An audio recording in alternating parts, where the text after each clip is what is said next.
What's up, YouTube? How y'all doing this morning? Well, morning for me anyway. It may not be morning when you're watching this, but morning. It's 3 o'clock in the morning here. I get up early for work every morning, and it's a Saturday. I don't have to get up early, but I'm just so used to getting up early, so I got up early.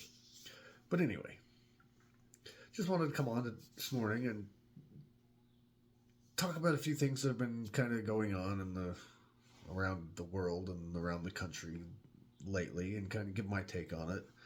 And I know this is facts. I mean, some of it might be based on facts or from what I've heard anyway, and it's just giving my take, my opinion on some of these topics and kind of what I think we need to expect and stuff like that. So, first one, and I don't know a whole lot about the story, exactly what happened and not or anything, but you may have heard about the Lake and Riley murder.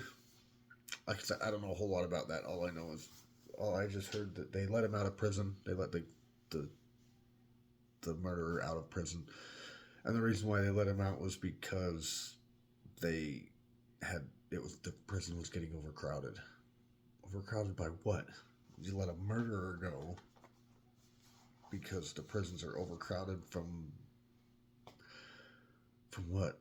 Either that's a horrible prison that they're in, or your priorities are wrong. You're letting murderers go so you can bring in the whatever. I don't know. Like I said, I don't know a whole lot about that story. I just know that it's they're letting the wrong people out. They criminalize us law-abiding citizens because we own guns, but yet these criminals and these murderers and these whatever, they're just letting them go scot-free. It's like, what are you trying to prove here? I mean, what are you trying to do? But anyway, there's that. Like I said, that's a quick one. I don't know the whole story. I don't know, the story behind what happened. I just know that I just heard that they're letting her murderer out of prison. You know, I think it was in Atlanta or something, or somewhere back east. It was somewhere that you know, but anyway. Also, there's been a lot of lately. This last week or so, there's been. I think it was a few days ago or something, and this was kind of around the whole world, not just in the country, but there was a lot of in the country cities, but there was a lot of out of country cities. But there's been a lot of protests pro Palestine, you know, protests, free Palestine. I think that's the new one this year. When they had a last election, it was BLM, and this year it's Free Palestine. They're coming up with whatever they can to create a diversion away from the election or something or whatever. But anyway, they've been blocking roads. They've been protesting. They've been putting. They had the Golden Gate Bridge blocked. They had in California. They had the I-880 blocked. There in I think it was San Francisco. And these are big roads. These are big major roads. They had them closed off, blocked off, and it's something to do with Free Palestine or something, and that's their and it was they were if you go onto their website, I don't they made a website, you know but it tells you their motives, their what they just want to affect the economy the most or whatever, or something. There was something about the economy, whatever disrupts the economy, because they're obviously against capitalism. They don't want these are all obviously socialist, communist people that just they're obviously people that don't want to work for the man or whatever, but it is getting crazy out there. There's more protests. They've been happening all over the country, all over the world. They've been, and they're all orchestrated by the same group of people. Apparently there's from what I hear, there's two or three people on a small budget of $1.3 million that they put all these protests together. around the whole world. It's kind of sounds a little fishy to me, but I think they're backed by somebody else that has a lot more money than. It's like when the George Floyd, protests were going on. They would know ahead of time somehow. Just piles of bricks, just big pallets full of bricks would just line up randomly in the streets just during the day, just before the protest. They knew they were going to be protesting that day, so they just all of a sudden there's piles of bricks. Huh, convenient. Who put this pile of bricks here? We should throw them at this building. It's kind of like that. I think they're backed by somebody else. I think something else, and I think it's only going to get worse the closer we get to the election. And I talked about this in my last video that I really don't think it matters who wins. I mean, I know who I prefer to win, but I don't think it matters. And it's one of those cases where I don't think, the rest of the world wants a certain someone in office, because if that certain someone comes in office, he's not going to put up with their bullcrap, and he's going to put a stop to all of this warmongering and whatever. He's going to come in there and he's going to end it right quick. And our economy will be better because they're all out to destroy America. The rest of the world, they're out to destroy America. They don't like us. And as long as the dude that sits in the Oval Office right now is still sitting in the Oval Office taking orders from people and doing what he's told to do and by the wrong people, then we're over. I think, my opinion, if Biden wins again, we go into World War. If Trump wins again, we go into Civil War. It says me. That's just my opinion. That's just, if Trump wins, it's going to be chaos all throughout the whole country. They're going to tear stuff up. They're going to just, if Biden wins, it could potentially be Civil War as well, but it's also going to be World War. That's when worldwide SHTF is going to happen. Because they know he's not going to do it. All they have to do is say, you do that, and you're not going to, if you retaliate, we're coming after you with nukes. And he'll go, okay, fine. How much money do you want? I've got millions and millions of taxpayers that I can give you their money, and you just leave us alone. Where Trump, he'll come in and he'll destroy him and be done, and the war's over, and but it's going to be chaos in our country, because our country is so divided. Like I said in my last video, I believe, again, this is just my personal opinion, but I believe we're already in a civil war. It's just a cold civil war. And it won't be long, says me, that we're in a hot war. Either way, we're gonna be in either a hot civil war or we're gonna be in a hot civil war, world war, hot world war or hot civil war.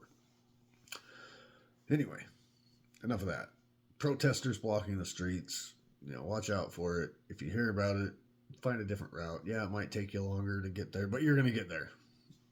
It's better than getting blocked in for hours and hours and hours and not be able to go anywhere.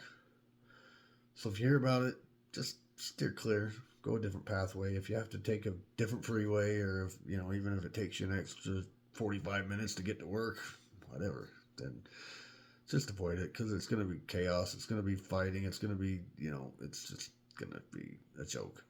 And then eventually they're going to start protesting in cities again. And my best advice is stay away. Just steer clear. Another thing, kind of leading on to that thing, is so the other day there was hundreds, I can't remember the exact number, but I think it was hundreds of migrants lined up at the city courthouse in New York. And they're all military-aged males. You don't see any females. You don't see any children. They're all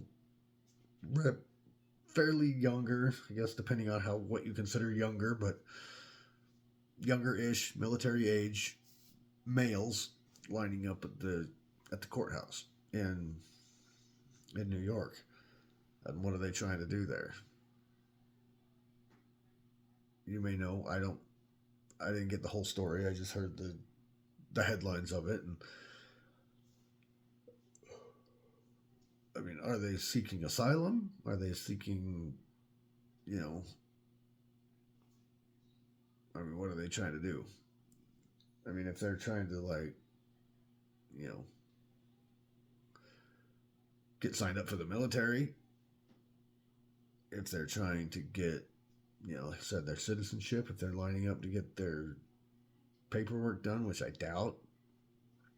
But, oh, what are your thoughts on that one? What do you think? What are they there for? But they've been lined up, and you look at it, but they're all males, and that's the odd thing. They're not their families. They're not, they're just the males. I don't know. Maybe some of them might be reasonable people. Some of them might not be. And what are they? What are they trying to do?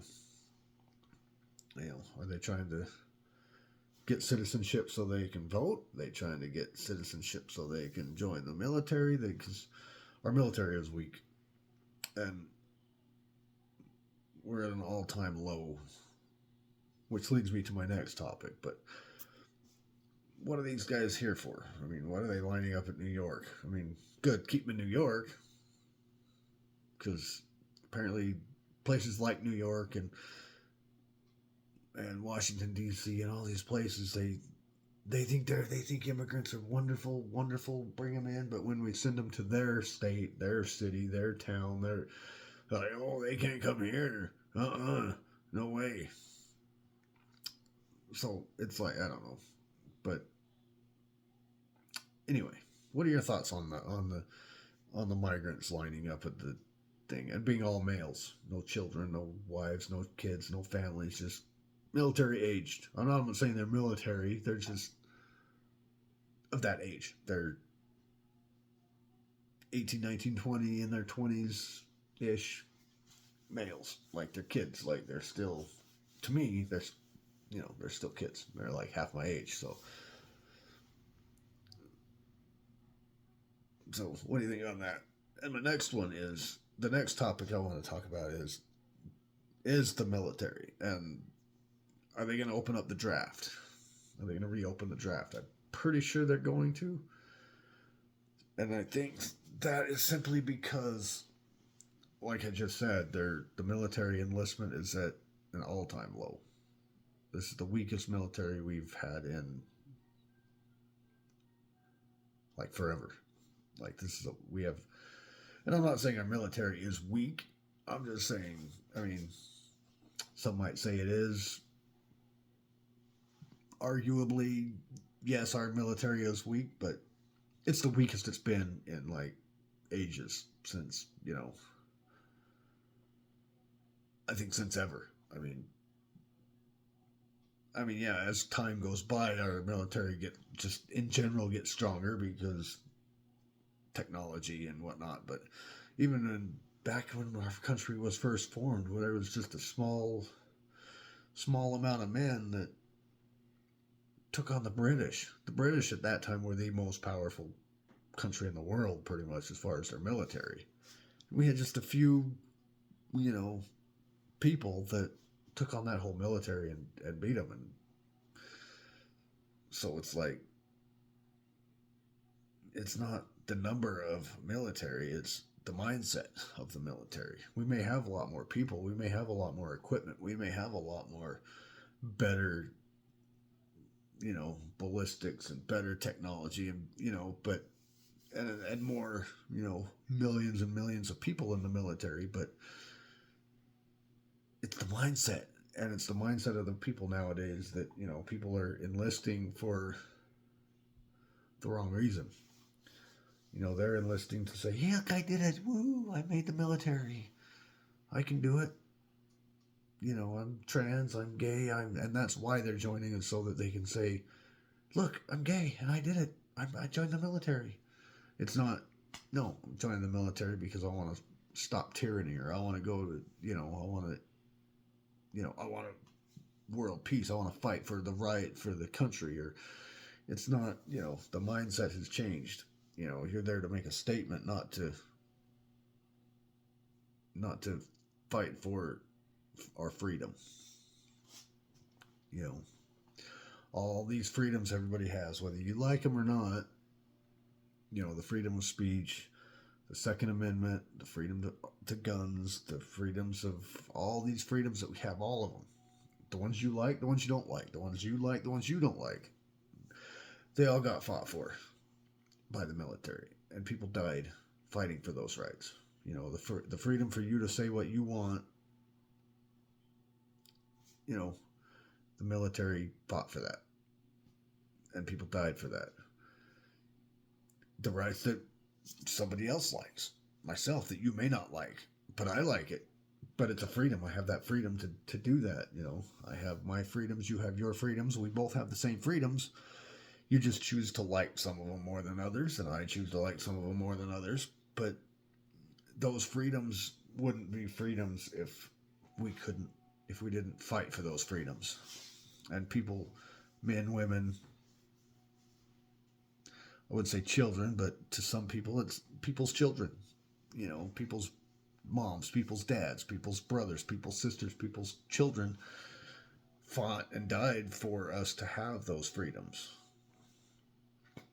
And people don't understand that. And all they want to do is just take them from us. They're going at, they're going after a lot of them.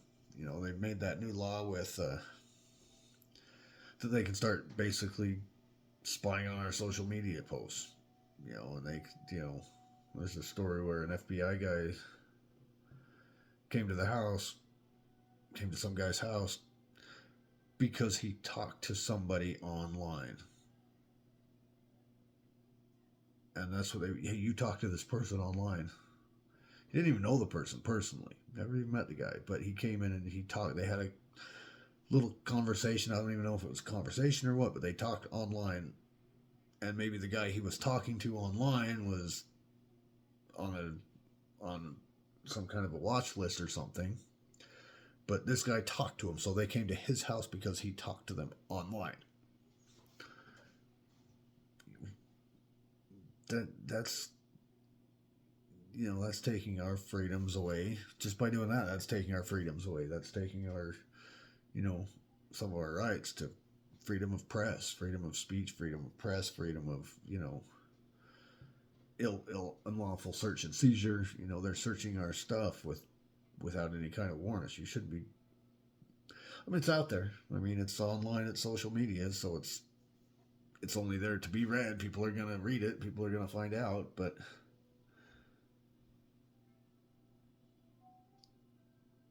so think of that as you want, but it's, and then they're trying to take our guns, and once they get our guns, then they can start taking our speech, and then they can start taking all our other, because they take away our ability to protect and to fight for those rights. Then we have no more fight left for those rights, and they can just take whatever they want. And that's the thing, and that's why it's going to be too hard to enforce the taking of the people's guns.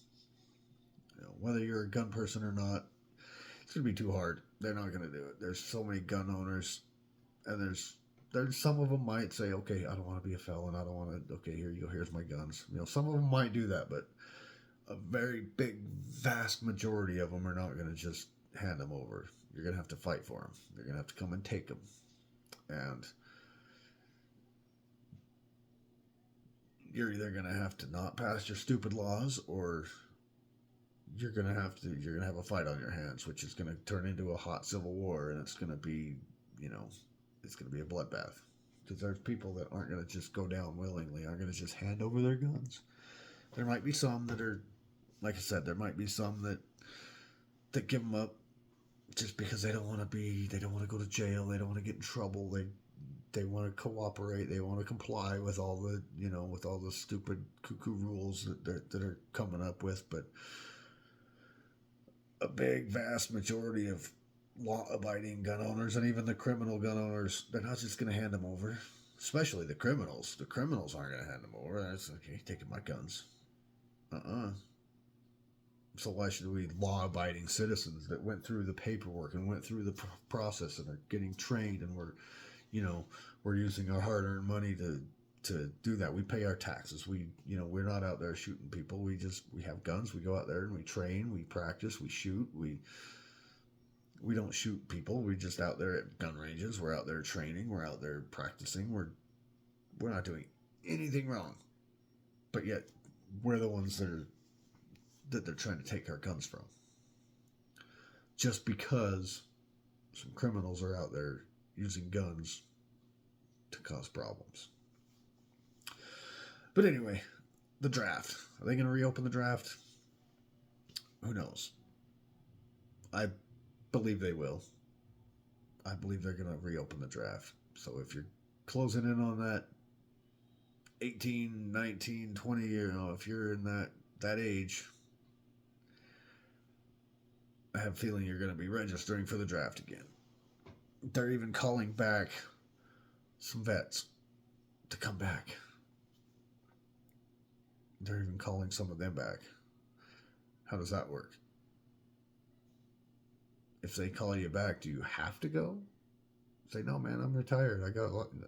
Or is it, hey, you want to come back? Because technically you're not, so I don't know. I mean, is it one of those things where if they call a veteran back, that veteran has to go, or are they asking them if they would like to come back? I don't know. Again, I don't know all the details on that. That's just another thing. Enlistment is at an all-time low. They're not getting nobody wants to join the military. Especially nowadays, everybody's like they're afraid of war. They want peace. They only want to go to war against us law-abiding gun owners and us, white supremacists or whatever you want to call us. Whatever you want to call people. That's who you're going to. That's the only war you want to go against. You don't want to join the military, and those that are joining the military are soft, weak. Up here, they don't have, they get yelled at by the drill sergeant. Please don't yell at me. They've got to be soft on these people because of feelings.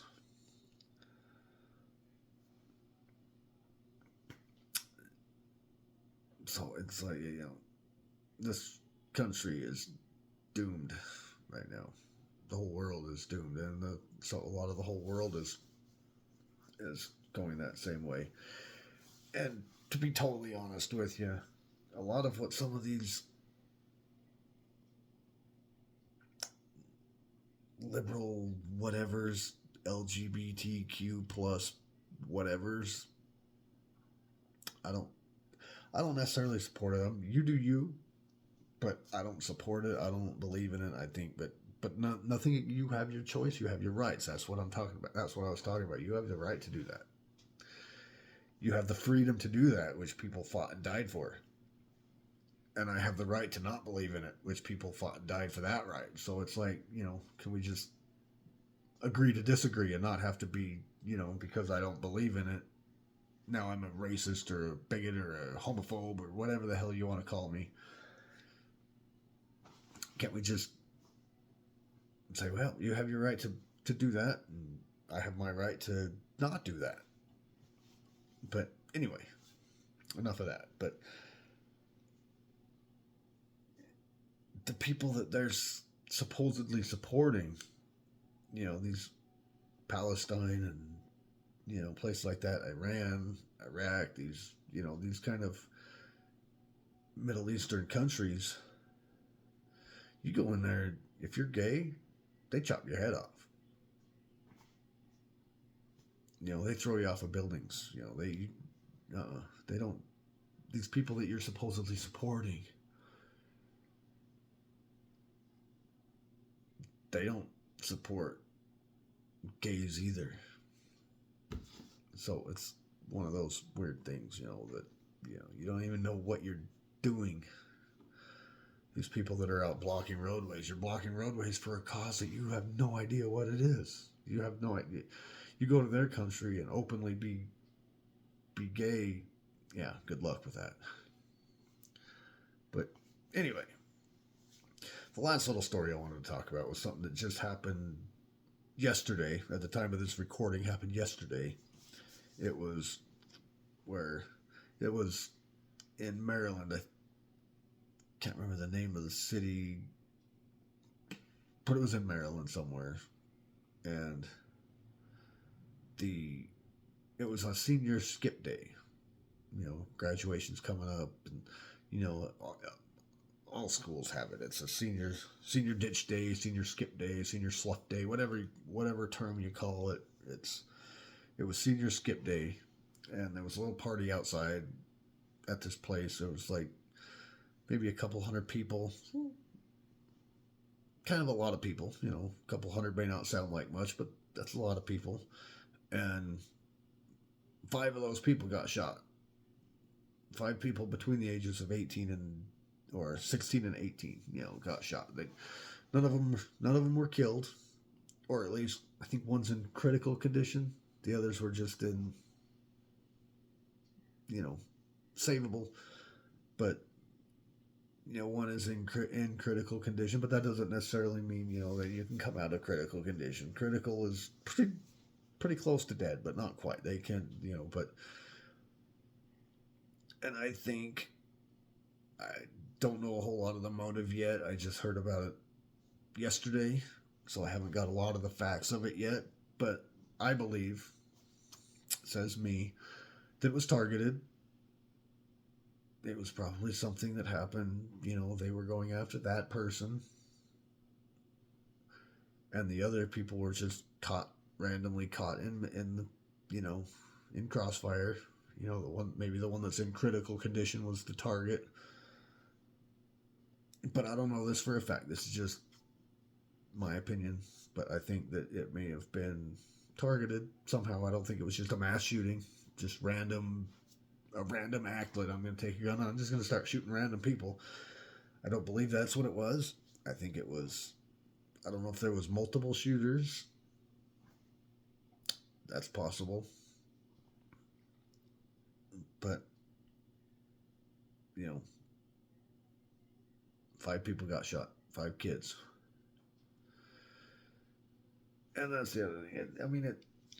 It sucks that you can't go out and have fun anymore. You can't go out, they're kids just trying to have fun. There was already police there. There was already,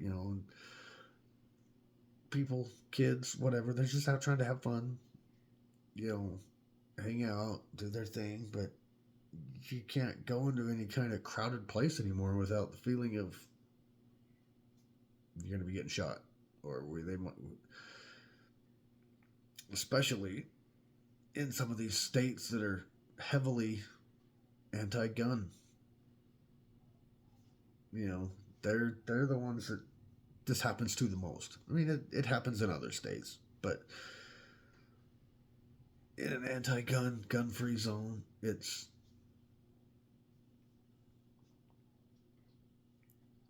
just easy targets. But I still, they might be calling that a mass shooting, but I think it was targeted. I think it could have been gang related. It could have been just 2 people. I'm going to take a gun. I'm going to kill you. And I know you're there. I know you're going to be there. So there's my chance.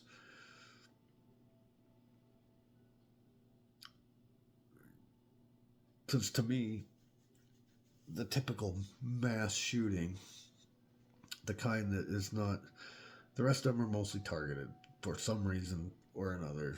But some of them, but the ones that are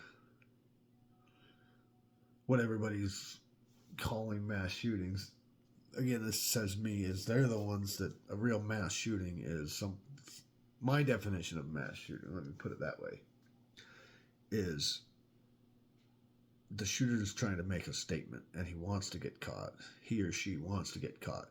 He or she wants their face on the news. He or she wants to get their statement out. Their, you know, I'm doing this for this reason. I'm doing this for that reason. You know, like these new, you know, a trans shooter. You know, they're trying to get a statement out. They want a message sent. Like this one here, this teenage one. They bolted. You know, they dispersed with the crowd and are gone.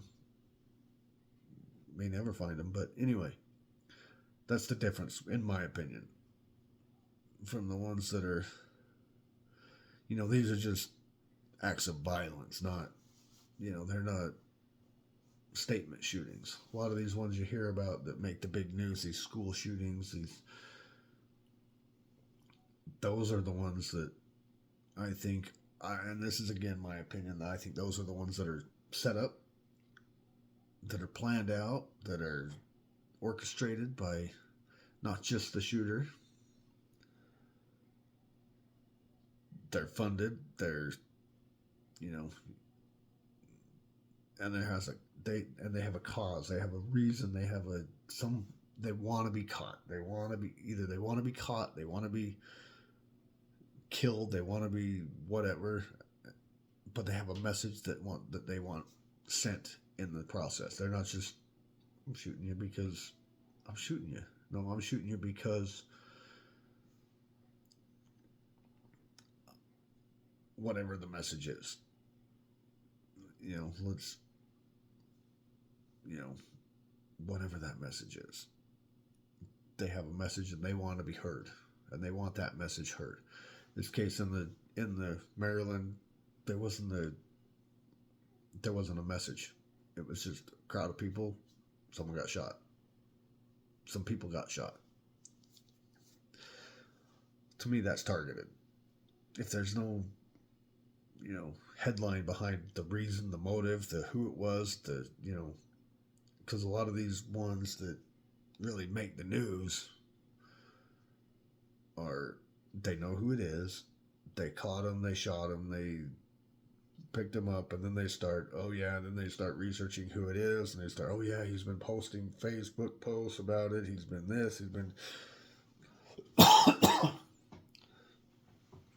which does lead me to another case where somebody actually potentially could have done their job and caught one before it happened. There was a girl that cut her hair and looked like and wants to go by a boy. I forget what her name was, Angela or Andrea or something, but she likes to go by Alex, and she has her hair cut, looks like a boy, and wrote a big old 140-page manifesto or a story or whatever she wanted, whatever. She's trying to just say it was a fictional story, but from what I hear, it's pretty detailed story about, you know, certain people and certain places and certain things, and, you know, she was basically discussing how she would go about doing a shooting and basically planning it, and they actually brought her in before she actually did something, and that's a plus. Good job, way to go, big they, whoever it is that's, you know, typically not doing this sort of thing. But anyway, that's, like I said, not a lot of facts, just mostly stories and my opinions. So if you like the comment, if you like this content, why don't you hit that subscribe and that thumbs up, and we'll, you know, and, you know, do the YouTube stuff, you know the drill. You know, I don't get sponsors. I do all this myself, so I obviously don't have a very good, you know, production studio here. I just talk to the camera and post it, so every little bit helps. I mean, just hit that subscribe button, like button, costs you nothing, and helps me out a ton. Takes you 2 seconds and helps the channel out a ton. So the more help I can get, the better. But anyway, it's been about a half hour. if you've lasted this long, I appreciate every single one of you. You're the reason why I do this. It's not me. It's because it's the viewers that I do get, the subscribers that I do have that actually watch. But anyway, again, appreciate y'all. Love you. Do the YouTube stuff. Like, subscribe, comment. You know the drill. Anyway, appreciate y'all. Love you. I'll see you in the next one.